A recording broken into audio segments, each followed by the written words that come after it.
Bem-vindos, caros cursistas e tutores. Vamos dar início à disciplina Educação, Sociedade e Trabalho, uma abordagem sociológica da educação. Eu sou a professora Ana Paula, arte educadora, com especialização em pedagogia. Juntos, vamos conhecer um pouco mais sobre a sociologia e vamos compreender um pouco das relações entre sociedade, educação e o mundo do trabalho. Esta disciplina é mais um degrau na escada do conhecimento dentro do seu curso técnico. Nós vamos refletir sobre as mudanças ocorridas nas últimas décadas nas áreas de tecnologia, economia, trabalho, sociedade e o papel da educação em todo esse processo. Em nossas aulas, tenham sempre à mão papel e caneta para registrar suas dúvidas e não se esqueçam de postá-las em nossos fóruns Tira Dúvidas. Sua participação nos fóruns é de suma importância para que possamos construir redes de conhecimento. Lembre-se que cada dúvida deve ser postada no fórum correspondente à aula dada. Na aula de hoje, vamos falar sobre o contexto histórico que serviu de plano de fundo para o surgimento da sociologia, as revoluções industrial e francesa, além de conhecer tendências teóricas no estudo da sociedade e refletir sobre a educação em uma perspectiva conservadora. Vamos falar sobre os teóricos que idealizaram essas tendências dentro de um contexto de intensas transformações e como seria a sociedade de acordo com a visão de cada um desses estudiosos. Prontos para começar? Papel e caneta na mão e ouvidos atentos. Vamos lá! Bem, para que possamos compreender a nossa sociedade atual, precisamos conhecer sua história, seu passado, ou seja, de que forma, como ou o que aconteceu e colaborou para que a sociedade fosse o que ela é na atualidade. Como sempre, é necessário voltar no tempo e buscar compreender o contexto histórico e seus fatores determinantes de transformações. Vamos voltar a uma época de transição entre o homem religioso e o homem da razão, no período renascentista no século XIX. É um período de intensificação da razão e da ciência pela filosofia humanista, que prega o antropocentrismo, ou seja, o homem como centro do universo. Esse homem da razão começa a procurar soluções para suas dúvidas na ciência e assim surgem dois campos de investigação, com o objetivo de aprofundar o conhecimento da realidade. As ciências naturais, para investigar os fenômenos da natureza, como a matemática, física, astronomia, biologia e outras. E as ciências sociais, para estudar o homem na sociedade, por meio da filosofia, história, pedagogia, antropologia e outros. Com a intensificação da razão, o poder, até então centralizado nas mãos de nobres e representantes da igreja, denominada clero, passa a mudar o eixo com a chegada de novos personagens para essa história, a burguesia. A burguesia era representada por grandes capitalistas, donos de bancos, indústrias e comércios. O nome burguesia é derivado de burgos, que eram cidades onde habitavam pequenos artesãos, comerciários e funcionários do reino. E estes se uniram e rebelaram contra o clero e a nobreza, como tentativa de se afirmar como classe dirigente. Assim surgiu a sociedade burguesa e, com ela, por meio da consolidação do capitalismo e diminuição do poder eclesiástico e monárquico, o movimento operário. O crescimento da industrialização provia a nova sociedade burguesa de riqueza e poder, enquanto a classe operária via suas condições de vida e trabalho piorarem. O capitalismo é um sistema de produção de bens onde o capital, ou seja, o dinheiro, o lucro, é o personagem principal. Para que você compreenda melhor como pequenos artesãos e funcionários dos reinos que viviam em burgos se transformaram em uma sociedade burguesa capitalista, vamos resgatar fatos importantes que contribuíram para essa jornada: a Revolução Industrial e a Revolução Francesa. Vamos voltar no tempo, nosso destino é o século XVIII. No século XVI, o trabalho era realizado de forma artesanal. A palavra artesanato significa trabalhar com as mãos. Então, nesse período, o processo de produção de bens era realizado manualmente. O artesão era proprietário de sua oficina, de suas ferramentas e matéria-prima. Sua produção era individual ou personalizada e pequena, e o capital aplicado ao negócio era baixo. Com o passar do tempo, o trabalho artesanal passou a ser manufaturado, onde várias pessoas cooperam umas com as outras na produção de bens. Aí você me pergunta, qual a grande diferença entre o trabalho artesanal e a manufatura? E eu te respondo. No trabalho artesanal, o artesão é dono do próprio negócio. Na manufatura, um artesão é o dono do negócio e da matéria-prima e explora a mão de obra de outros artesãos, que de forma cooperativa executam o processo de produção até o produto final. E assim intensificou-se o processo de industrialização na Inglaterra. Artesanato para manufatura e manufatura para indústria. Na fábrica, os instrumentos de trabalho e ferramentas foram substituídos por máquinas que eram manipuladas por operários.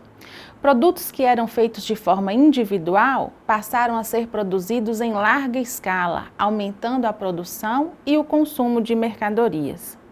Esse crescimento do processo de produção foi denominado Revolução Industrial, fator importante que contribuiu para as transformações sociais. Uma das transformações mais evidentes desse processo foi a exploração da mão de obra pelo capital. O trabalhador era dono do próprio negócio, passa a ser um funcionário e depois operário. Com suas ferramentas substituídas pelas máquinas, o trabalhador passa a ter apenas sua força de trabalho para oferecer ao capitalista, os donos das indústrias, e este passa a explorar essa mão de obra, que se torna dependente do capital para sobreviver. As jornadas de trabalho se estendiam até 16 horas diárias e os acidentes de trabalho eram comuns devido às péssimas condições de trabalho. Nessa época, não existia férias, licença maternidade ou para tratamento de saúde. As tendências capitalistas se estenderam também para o campo, onde o processo de servidão é trocado pelo trabalho assalariado. No processo de servidão, o camponês é preso à propriedade rural e obrigado a produzir além do que é necessário para sua sobrevivência, e o que sobra passa a ser propriedade de seu senhor feudal, o proprietário das terras. Assim como na cidade, o campo também recebe máquinas e produtos químicos para dar suporte ao processo de industrialização e abastecer o rápido crescimento da população urbana. Pequenos produtores rurais não conseguiram vencer a concorrência da empresa, a agricultura mecanizada e muitos trabalhadores rurais perderam seus empregos. Outra mudança foi ocasionada pelo crescimento das cidades, que foi acelerado pelo processo de industrialização, o que atraiu a população para os grandes centros em busca de melhores condições de vida, provocando o êxodo rural, onde a população rural migra das cidades, do campo para as cidades. Outra coisa que mudou foi o estilo de vida. O homem do campo, que possuía seu pedaço de terra, habitação e produzia para sua sobrevivência, na cidade passa a ter somente sua força de trabalho para vender ao capitalista. Não tem moradia decente, é explorado na fábrica e às vezes submetido a castigos severos. Muitas vezes, os capitalistas empregavam um grande número de crianças e mulheres que aceitavam melhor as condições de trabalho impostas. A Revolução Industrial aconteceu em vários países, mas a Inglaterra foi a pioneira nesse processo, graças ao rompimento do sistema feudal e à Revolução Gloriosa, um compromisso entre a burguesia inglesa e os grandes proprietários rurais, do qual não participaram as massas populares. Essa revolução levou ao poder aliados burgueses e latifundiários, que ficaram sendo os proprietários das terras da coroa e enriqueceram mais ainda fazendo empréstimos ao governo. instituiu-se uma monarquia constitucional, onde o rei reina, mas quem governa é o parlamento. E este, sintonizado com os interesses burgueses, tomou medidas que os favoreceram, preparando o terreno para a Revolução Industrial.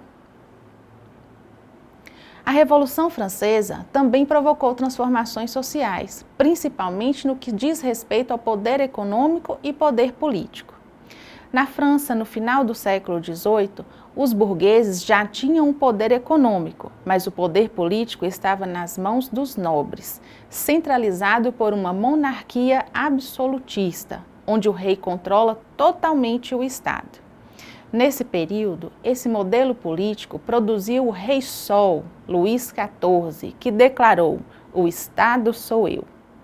A estrutura social da monarquia absolutista era formada pelo monarca, que ocupava o primeiro lugar acima de todos, abaixo dele o clero, que era a igreja, e os nobres, que representavam o primeiro e segundo estados, respectivamente. E o terceiro estado era formado pela maioria da população francesa, que reunia a grande burguesia, a pequena burguesia, camponeses, trabalhadores e desempregados.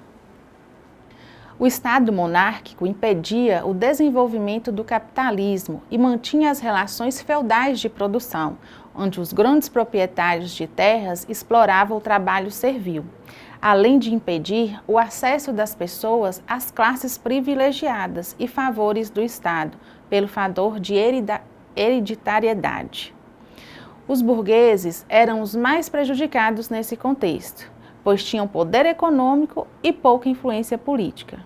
Eles estavam convencidos que somente uma revolução social seria capaz de reestruturar a sociedade francesa. Por meio de uma doutrina liberal que pregava, entre outros princípios, a democracia e a igualdade, a burguesia uniu segmentos sociais descontentes e forçou uma convocação da Assembleia dos Estados Gerais, em 1789, que foi paralisada por mais de um mês pelos representantes do primeiro e segundo estados. No mesmo ano, os revolucionários proclamaram a Assembleia Nacional Constituinte para elaborar uma nova Constituição francesa. Houve reação por parte do rei, mas os revoltos resistiram e, embalados pelas palavras de ordem, liberdade, igualdade e fraternidade, a população derrubou a prisão da Bastilha, símbolo do poder real, em 14 de julho. Assim, o rei Luís XIV reconheceu a legitimidade da Assembleia Nacional Constituinte e proclamou a Declaração dos Direitos Humanos e do Cidadão. A Revolução Francesa foi apenas o início de um período de grande agitação política francesa, que teve fim em 1799, com Napoleão Bonaparte, que pôs fim ao período revolucionário e consolidou as conquistas da burguesia.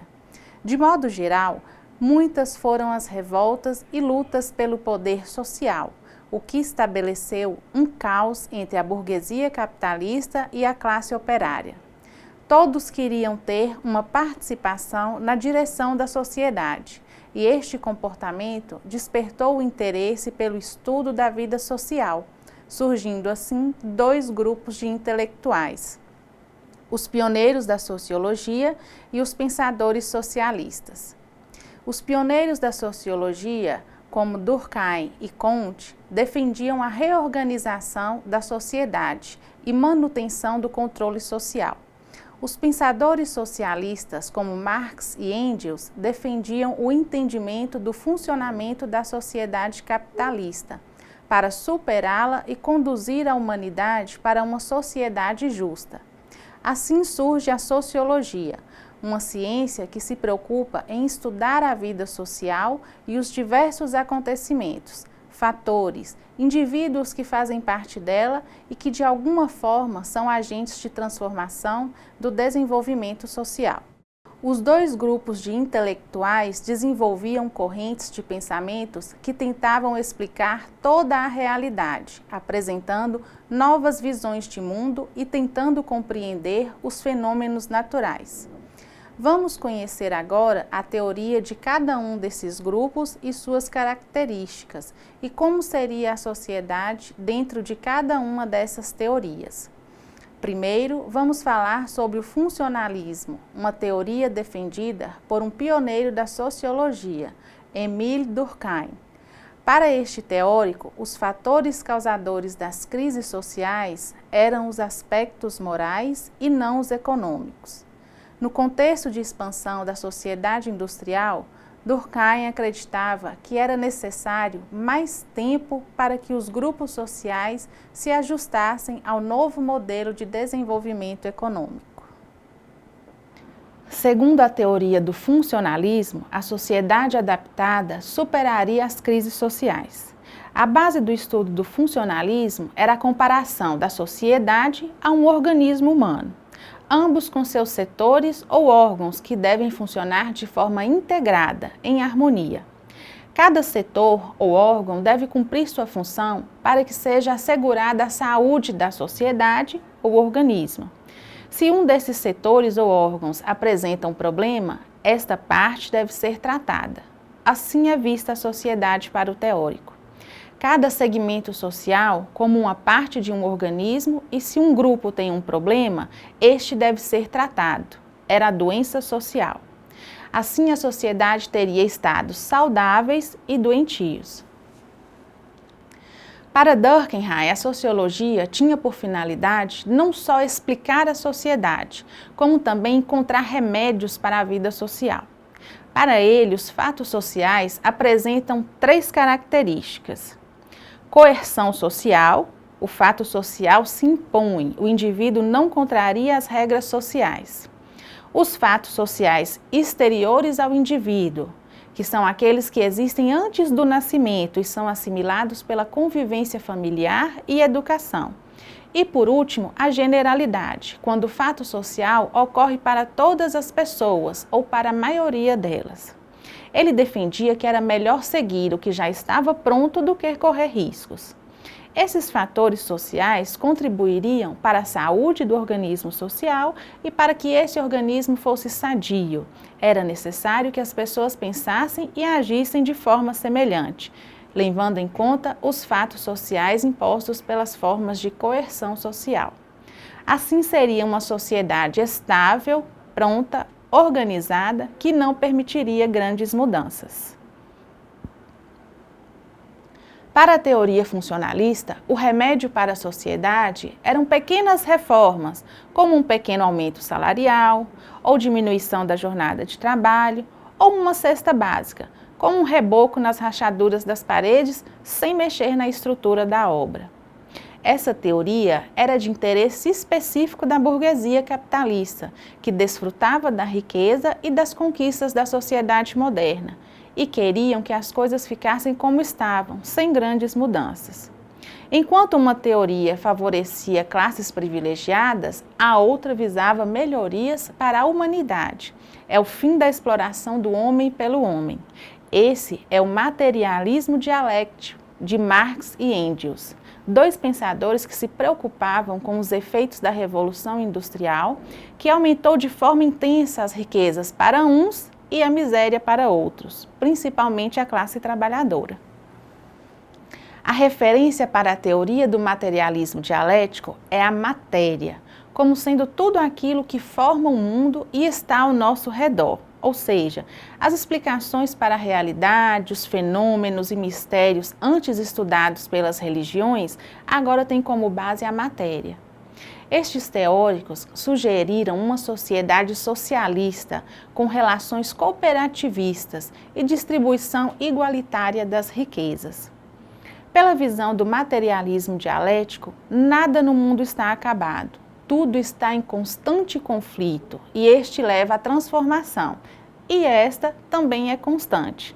Assim, as coisas, as pessoas, a sociedade permanecem em constante estado de mudança. Se pararmos para observar, nós mesmos mudamos dia após dia. Mudamos nosso cabelo, cortamos ou pintamos, mudamos de estilo, seguimos tendências da moda, hoje gostamos de rock e amanhã de sertanejo. O nosso contato com outras pessoas, com o mundo, nos torna agente de mudanças e, ao mesmo tempo, objetos da mudança. O materialismo dialético também é explicado por 4 princípios. O primeiro deles é o princípio da totalidade, onde os componentes se relacionam dentro de um conjunto, influenciando-se uns aos outros. O segundo princípio é o da mudança qualitativa, que é ocasionada por pequenas mudanças quantitativas, ou seja, pequenas coisas vão se transformando até que aconteça uma transformação profunda e qualitativa. Outro princípio é o da contradição universal, onde as mudanças são o resultado das forças contrárias que se unem e se opõem na formação da realidade. O último princípio é o do movimento, que afirma que tudo se transforma constantemente, não está acabado e se move pela existência de forças contrárias que se chocam a todo momento, como o conflito de burgueses e operários. Uns querem mais trabalho e aumento da produção, outros querem melhores salários e uma jornada menor de trabalho, mas ambos se unem na organização da produção. Eles se opõem e se chocam ao mesmo tempo. Você percebeu como uma mesma sociedade foi apresentada por 2 visões diferentes por pensadores da sociologia? Enquanto o funcionalismo apresenta uma sociedade harmônica e equilibrada, o materialismo dialético mostra uma sociedade que sofre a ação de forças contrárias, que constroem mudanças constantemente, o que faz com que a sociedade não se torne estática, e sim transitória, onde a realidade pode ser modificada, dependendo do resultado das lutas de segmentos sociais com interesses contrários.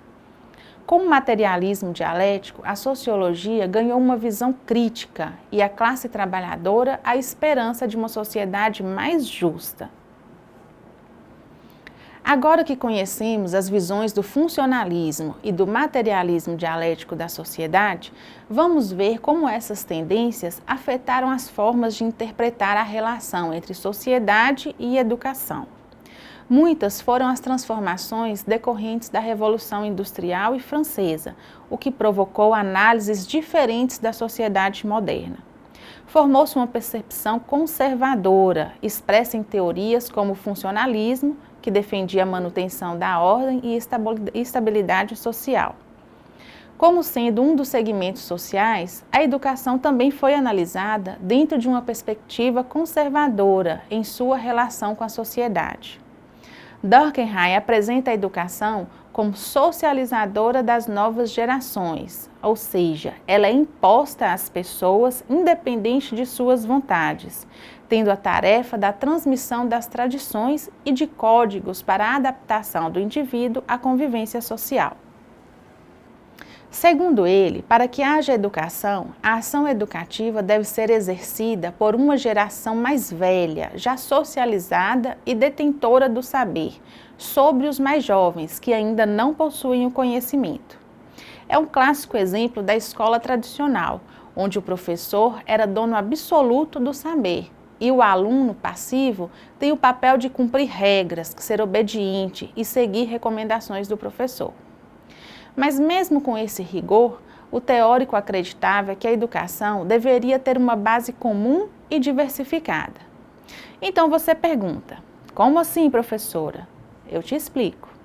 Base diversificada com relação às diferenças de classes sociais e base comum em relação aos conhecimentos que diz respeito aos valores do seu povo, da sua nação, da sua cultura, que contém os saberes que devem ser compartilhados por todos.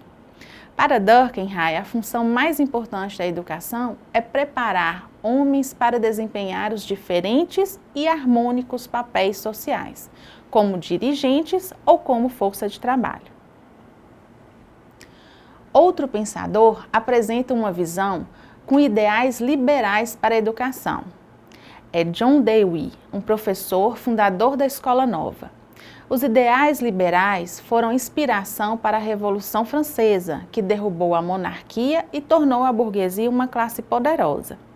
O liberalismo vincula o desenvolvimento social e a educação, respeitando a liberdade de cada indivíduo e sua capacidade de desenvolver aptidões e potencialidades, graças à instrução garantida pelo Estado. Os países desenvolvidos conseguiram garantir educação aos seus cidadãos há quase 100 anos, enquanto o Brasil ainda tem o desafio de construir um sistema público de ensino de qualidade e democrático. Dewey vê a escola como fator de desenvolvimento social e da democracia. Com base nos princípios liberais, outras tendências se desenvolveram, como a escola nova e a teoria do capital humano.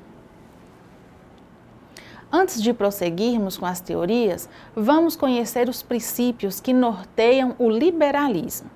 O primeiro é o individualismo, onde cada indivíduo é responsável pelo seu próprio desenvolvimento e não a sociedade, sendo seus resultados consequências de seus esforços. Outro princípio é o da liberdade, onde o indivíduo tem o direito de ser livre para obter sucesso e conquistar posições sociais, bem como liberdade religiosa, política e outros. O terceiro princípio é o da propriedade privada, que é assegurado pelo Estado e refere-se à propriedade da terra e bens de produção, como condição para o progresso e desenvolvimento econômico. O quarto princípio é da igualdade, que diz respeito à igualdade perante a lei e não de condições materiais. Ou seja, é garantida a igualdade jurídica a todos, independente de sua classe social. O quinto e último princípio é o da democracia, que consiste no direito de todos à participação política por meio de representantes eleitos. Se todos os princípios liberais fossem aplicados, teríamos uma sociedade aberta, com a educação como instrumento de desenvolvimento de potencialidades, sem privilégios, onde cada indivíduo poderia desenvolver seus talentos e competir entre si, tendo seus direitos assegurados por uma igualdade. Essa é uma visão liberalista e, por meio dela, desenvolveu-se também a Escola Nova de Dewey, professor de filosofia norte-americano, que acreditava na constituição de uma sociedade democrática pela ação da educação. Muitas transformações ocorriam na sociedade capitalista dessa época, decorrente das revoluções industrial e francesa. E o homem, produto dessa sociedade moderna, ainda era um ser tradicional, preso a valores antigos, dependente e carente de autonomia e de iniciativa.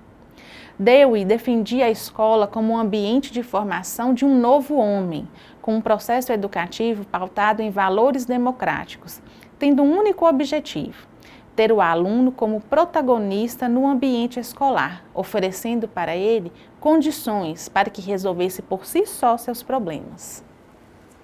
A escola nova prima pela experiência, pela experimentação, onde o aluno tem um papel ativo em todo o processo, além de requerer profissionais bem preparados, sensíveis e observadores para descobrir o que motiva os alunos e despertar seus interesses. Esse modelo de educação formaria indivíduos aptos para uma vida social cooperativa, capaz de influir positivamente no meio social. Um grande representante da Escola Nova no Brasil foi Anísio Teixeira, que constituiu o ideário próprio à realidade nacional e inspirou o lançamento do Manifesto dos Pioneiros da Educação, em 1932, em defesa de uma educação pública gratuita, igualitária, obrigatória e dever do Estado. Outro estudioso e teórico que também estabelecia uma ligação entre sociedade desenvolvida e educação era Theodor Schultz, um economista que ganhou o Prêmio Nobel de Economia em 1979 por defender essa tese. Schultz acreditava que o desenvolvimento social estava relacionado ao grau de instrução de sua população. Essa era a teoria do capital humano. Com base em observações sobre o desenvolvimento de países que priorizaram a educação e construíram sistemas de ensino sólidos já no século XIX, ele e outros estudiosos perceberam que muitos desses países foram destruídos pela Segunda Guerra Mundial e reconstruíram suas economias rapidamente e apresentaram altos índices de crescimento. Entre eles, países da Europa e Japão.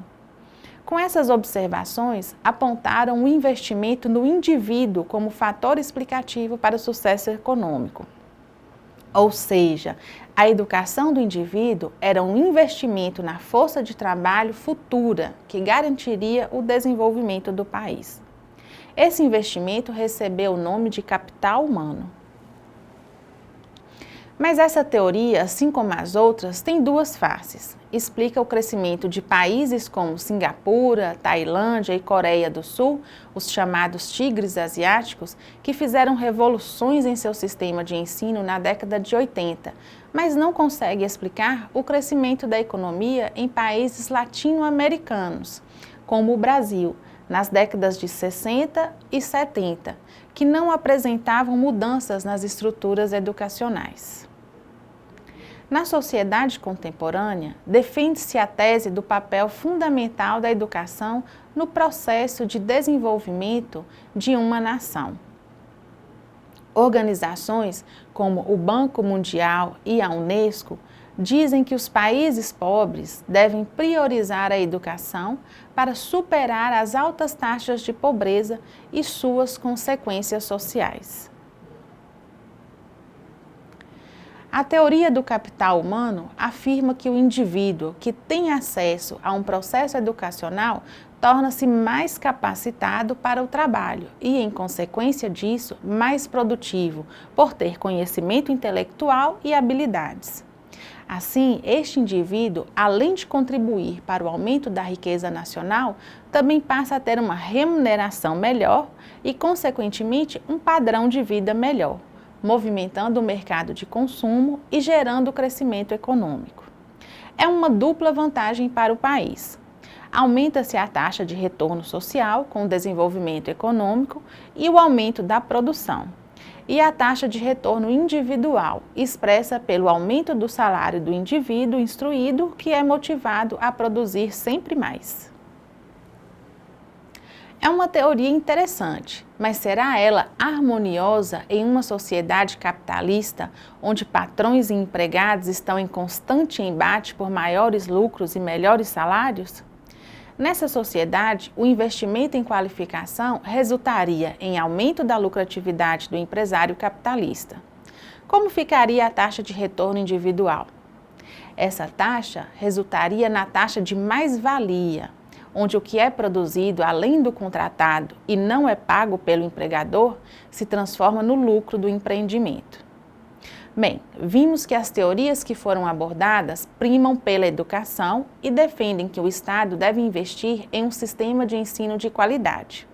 As teorias da escola nova e do capital humano apresentam ideais liberais, onde o indivíduo, por meio do processo educativo, seja responsável por seu crescimento e o da sua nação, por ser possuidor do conhecimento intelectual e ter tido a oportunidade de desenvolver aptidões e habilidades. Enquanto a visão conservadora de Durkheim defende uma educação tradicional, com transmissão de tradições culturais e regras sociais por meio de uma educação coercitiva, do mais velho para o mais jovem.